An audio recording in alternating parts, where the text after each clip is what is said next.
Ils étaient tous comme des morts à chercher le dernier signe de vie. Ils étaient tous comme des morts à danser au-dessus du cadavre. Ils étaient tous en train de chercher le dernier. Ils étaient tous en train de chercher le dernier cadavre, celui qui pouvait enfin me montrer la voie vers la mort. Ils étaient en train de danser au-dessus. Au-dessus, il y avait des mouches. Des mouches étaient en train de danser cette danse palpitante, cette danse envoûtante auquel elles se tournent les unes au-dessus des autres. Les mouches étaient au-dessus du cadavre. Les vers qui étaient en train de danser à l'intérieur, entre les viscères et les organes, étaient en train de dévorer. Leurs petites bouches minuscules, leur odorat minutieux, étaient en train de rentrer à l'intérieur de la chair, à l'intérieur des viscères. La peau, elle, était en train de se dégrader et de partir en fumée. Qu'y a-t-il de plus impressionnant qu'un cadavre oublié? Qu'y a-t-il de plus impressionnant que jour après jour, l'humidité qui fait son œuvre?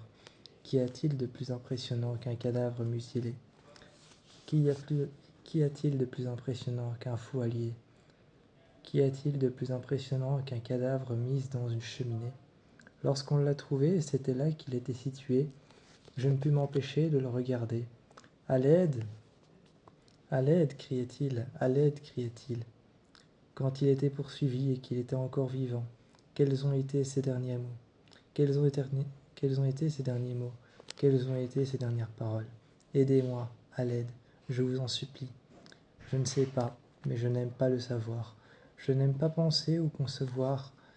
Je n'aime pas penser ou concevoir le rapport de cet homme couché sur ma table de métal, alors que j'y pense et que je le regarde, nettoyant soigneusement ses cheveux, ses longs cheveux noirs. Il s'agit d'une femme. Il s'agit bel et bien d'une femme ayant la cicatrice d'une coupure en Y sur le ventre. Je la regarde, je la recouds, ses cheveux sont fermés, ses cheveux sont noirs, sa bouche est fermée. Je l'observe et je la regarde allongée, fixant allègrement la lumière étincelante du spot qu'il y a juste au-dessus. Fixant allègrement la lumière du spot qu'il y a juste au-dessus. Je la regarde sur la table, tournant la tête d'un mouvement rigide. Je remets sa tête en place sur le socle en métal. La table est froide, la table est humide. Je finis de nettoyer ses cheveux, et je m'empare de son visage comme d'une œuvre d'art. Je lui mets des lentilles blanches, ses yeux sont blancs, sa langue est rouge, émanant encore le goût du sang. Qu'y a-t-il de plus terrible qu'un mort sur une table? Qu'y a-t-il de plus terrible que l'autopsie? Qu'y a-t-il de plus terrible que découvrir les secrets cachés de quelqu'un? Découvrir ces secrets cachés juste au moment où cette personne ne peut plus les cacher. Les découvrir à la lumière du jour sur une table d'autopsie au moment où cette personne ne peut pas t'empêcher de les découvrir, ne peut pas la fermer pour pouvoir ne plus rien te dire. Au moment où cette personne ne peut pas ne plus t'empêcher de les voir, de les prendre, de les avouer à tout le monde. Qu'y a-t-il de plus horrible que de découvrir les secrets de quelqu'un qui n'a pas eu le temps de les mettre dans une boîte et de les mettre sous scellé? Qu'y a-t-il de plus horrible que de découvrir ces secrets sans que cette personne ne puisse t'y en empêcher? Elle est morte et elle ne se réveillera pas. Je la regarde dans un long sommeil profond et je préfère m'imaginer qu'elle est en train de dormir. Tandis que dans cette chambre, juste à côté, située à côté de l'endroit dans lequel je fais l'autopsie, il y a cet homme endormi, apaisé. Son regard est doux, ses bras sont froids, son corps est froid, il est recouvert d'une couverture blanche. Il porte sur lui un masque qui l'empêche de respirer, un masque qui me donne l'impression qu'il le presse, un masque qui me donne l'impression qu'il l'empêche de respirer. Mais ce masque, enfoncé dans sa gorge, ce tube le fait respirer artificiellement. Cet homme est là en train de fixer la lumière. Je me dis qu'il la regarde, je me dis qu'il est éveillé, mais il est dans le coma depuis un bon moment. Que faire de ce corps que je viens de trouver? Refoulé à la surface sur un lit? Que faire de ce corps que j'ai trouvé dans un hôpital abandonné? Et pourtant abandonnée, il y a bel et bien de la vie peu à peu qui commence à mourir, peu à peu qui commence à périr, alors que je me penche vers l'avant, idée de ramasser le livre qui est tombé.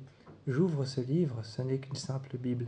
Certains paragraphes sont soulignés, certains paragraphes sont feutrés, certains paragraphes sont, certains paragraphes sont corrigés, certains paragraphes sont réécrits. Derrière moi, une présence menaçante m'empêche d'avancer. Derrière moi, une présence menaçante est en train de m'étouffer, posant ses mains sur ma côte. Posant ses mains sur ma côte droite et sur ma côte gauche, je sens ses mains et je sens ses ongles pointus et acérés comme des griffes, les mettant et les enfonçant dans ma chair. Elle les tire vers l'arrière et me provoque en me regardant de ses yeux noirs. Je tombe à terre et je me relève, marchant contre les murs, défiant les lois de la gravité. Je la regarde et je l'observe. Elle avance lentement, idée de me menacer. Elle avance lentement dans l'idée de me menacer, et je la regarde. Le corps sans vie, oublié de tous, sur la table froide, sur la table humide, la table en métal, de cette femme. Le corps sans vie n'est pas en train de me regarder ou d'essayer de me sauver. Il est immobile et complètement mouillé. Ses cheveux en partie inondés, je regarde l'autre corps, à moitié vivant, entre la vie et la mort, espérant peut-être s'en sortir.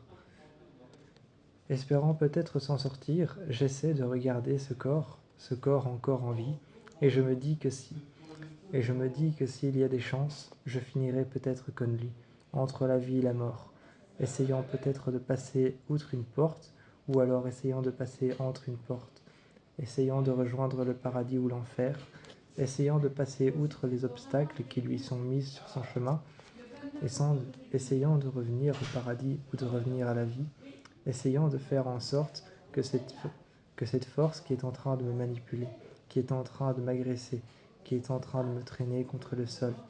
Je regarde mes amis qui viennent m'aider, qui me tirent par les bras et qui me sortent des griffes de cette menace, qui me sortent des griffes de cette menace, de ce corps squelettique et de ses yeux noirs, de ces griffes de ces griffes et de ces ongles longs, de ces mains qui se plient en 4 plutôt que 3, de ses longs doigts et de ses longues mains, ces mains qui, ces mains qui avaient, ces mains qui avaient le goût de la mort, le goût du sang, le goût du fer, le goût du métal, certainement ce que l'on ressent quand nous sommes entre la vie et la mort, ou en train de pourrir et de périr, comme cette femme sur la table. Ces mains froides ces mains froides qui étaient posées sur mes côtes suffisaient amplement à me donner une idée exacte de ce qu'était la mort, ce qu'était la fin, ce qu'était le moment exact où ton corps s'arrête, où tes poumons cessent de respirer, où tes poumons cessent de t'aider à respirer, où tes bronches se resserrent sur elles-mêmes, où ton corps, ta gorge se resserre sur elle-même, où l'étincelle à l'intérieur de ton corps s'éteint, où ce feu ardent et brûlant s'éteint lui aussi, ne devient plus qu'un feu de forêt, éteint par les pluies et les ouragans. Ce moment où ton cœur chante son dernier battement, ce moment où ton corps s'arrête et s'enfonce dans le matelas, ce moment où tu ne ressens plus rien autour de toi, ce moment où tout a disparu, ce moment où tu te rends compte que tu ne peux plus crier, hurler, jouer, ou alors que tu ne peux plus parler, échanger, t'asseoir sur le bord de ton lit, respirer et profiter d'un nouveau jour qui s'ouvre à toi.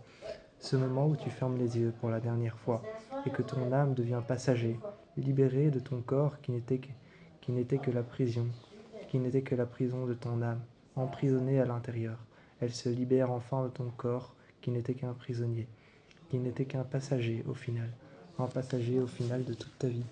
Tu n'as été pendant qu'un temps aveuglé, et tu remarques aujourd'hui, à la fin de ta vie, que tu as été passager de ta vie, comme prisonnier derrière une ligne invisible. Afin d'essayer de la franchir, tu as dû vivre, passer d'innombrables épreuves, données et dites par des gens, ou alors approuvées par toi, ou alors approuvées par d'autres personnes prenant des décisions pour toi, celles que tu as acceptées ou celles que tu n'as pas approuvées. Ces décisions que tu as prises t'ont soit empêché d'avancer, ou soit fait continuer, soit continuer d'avancer, soit aidé à continuer d'avancer, tu as continué à prendre ces décisions.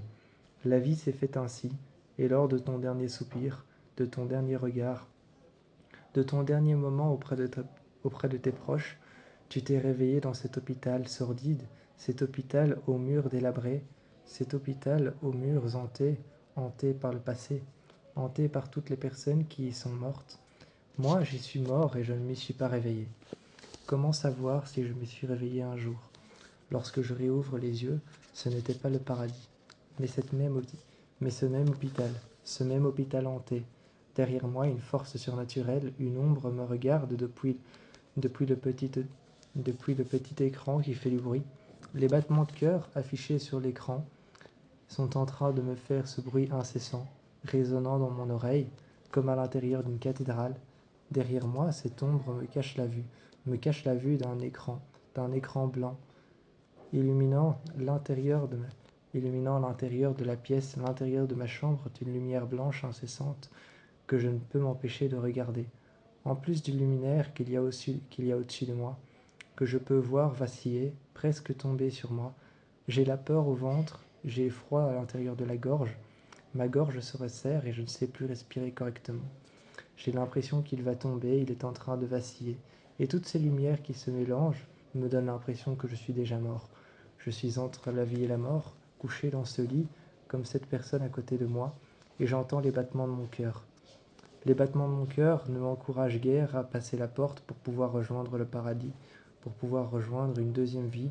Je suis prisonnier ici comme dans une spirale interminable, une spirale de douleur, une spirale d'enfer, de douleur, et une spirale dans laquelle je revivrai les pires moments de ma vie.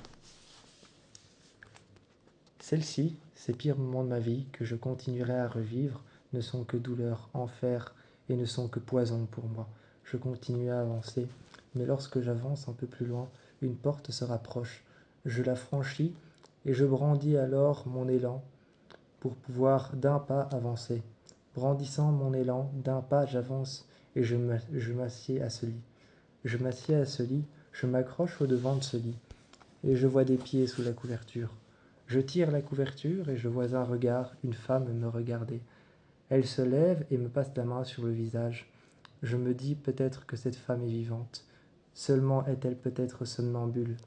Peut-être qu'elle est simplement en train de rêver, qu'elle voit autre chose devant ses yeux qui sont fermés. Pas du tout. Cette femme essaye en vain de m'étrangler, prenant ma gorge comme si elle prenait un simple tronc d'arbre en main, d'une seule poigne de fer, elle prend ma gorge, me saisit contre le sol. Je pense alors que cet endroit est définitivement hanté. Je me relève, je la pose dans son lit, je me tourne sur le côté, je mets la couverture sur elle, et enfin, mes mains sur sa gorge, c'est à mon tour de l'étrangler. C'est à mon tour d'en finir et d'abréger ses souffrances. C'est à mon tour de l'étrangler, d'abréger ses souffrances, d'en finir avec elle, avec cet endroit pourri, pourri jusqu'à la moelle, pourri jusqu'à l'os, pourri jusqu'à son cœur qui n'existe peut-être même pas. J'en finis avec cette femme. Je l'étouffe sous sa couverture et sous son coussin que je laisse sous sa tête. Je l'étouffe avec la couverture et je la vois résister. Son corps bouge dans tous les sens sous la couverture blanche. Je continue à résister lorsque je sors de là. Du sang versé, du sang versé sur mon dos et sur mon épaule, est en train de décorer mon dos d'une couleur intense, rouge et vive. Je me pose des questions de la peinture des murs que j'ai grattés quand j'étais enfermé, qui sont sous mes ongles cassés, et mes mains qui me font mal. Cet endroit pourri de l'intérieur, je n'y retournerai sans doute plus. Est-ce ça l'enfer? Je me suis posé la question lorsque j'en suis sorti. Dans le taxi, je regarde l'endroit s'éloigner, je regarde l'hôpital s'éloigner. Je vois encore à travers la vitre la lumière de la chambre et j'essaye de m'imaginer ce corps prisonnier qui ne pourra certainement jamais sortir ni même se réveiller. Moi, dans le taxi, je profite du cuir des fauteuils à l'arrière, de la banquette arrière de la voiture et j'imagine les roues sur le béton. J'imagine la voiture avancer et je la sens accélérer. Je regarde la personne dans la vitre. Je regarde les personnes dans la vitre dans les autres taxis. Je regarde le conducteur à l'intérieur de la vitre du rétroviseur qui se trouve juste entre les deux fauteuils. Il me regarde, me fait signe, et ses yeux sont rassurants. Je me sens bien, mais je suis épuisé. Je ferme les yeux sur la banquette. À côté de moi, il y a une femme que je ne connais pas. Son visage m'est familier. Cela me rassure alors tout de suite. Mais lorsque je m'endors, ce n'est pas un rêve mais un cauchemar.